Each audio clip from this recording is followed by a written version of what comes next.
Allah dah bagi dah lah ni, beli dah rumah. Bila tengok rumah yang besar lagi, teringin ke tak teringin?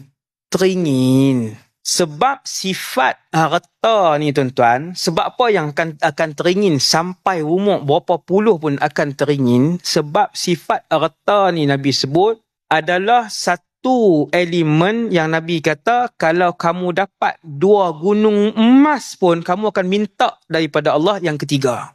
Siapa ajak ni? Rasulullah SAW. Nabi bagi tahu. Betul tak benda tu dalam realiti kita? Betul ya Rasulullah. Hang menega 4 syarikat, hang akan buka yang kelima. Hang dah ada 13 syarikat, pendapatan sebulan dah 100,000 lebih. Dia nak lagi tak? Dia nak. Tak payah sebut 100,000. Nabi sebut yang paling tinggi apa dia? Nabi kata seandainya kamu telah pun memiliki 2 gunung emas. Sebab tu kalau tuan-tuan ada kawan-kawan yang kaya, tuan-tuan akan tengok, dia takkan pernah berhenti. Dia takkan kata, Alhamdulillah Ustaz cukup dah, lega nak duduk saja dah lah ni.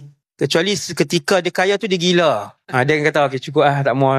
Sifat manusia dia nak lebih, dia mesti nak lebih. Macam mana nak qanaah? Qanaah berasa syukur dan cukup dengan yang ada. Jawapan dia tuan-tuan, kita yakin bahawasanya nanti ada akhirat. Ingat saja yang Allah uji ni, kejar hak kekal abadi. 100 tahun ke hak dalam syurga? Bukan selama-lamanya. Dapat istana yang besar. Muda selama-lamanya. Tak ada sakit selama-lamanya. Kaya selama-lamanya. Tak ada semayang selama-lamanya. Betul ke Ustaz? Ya.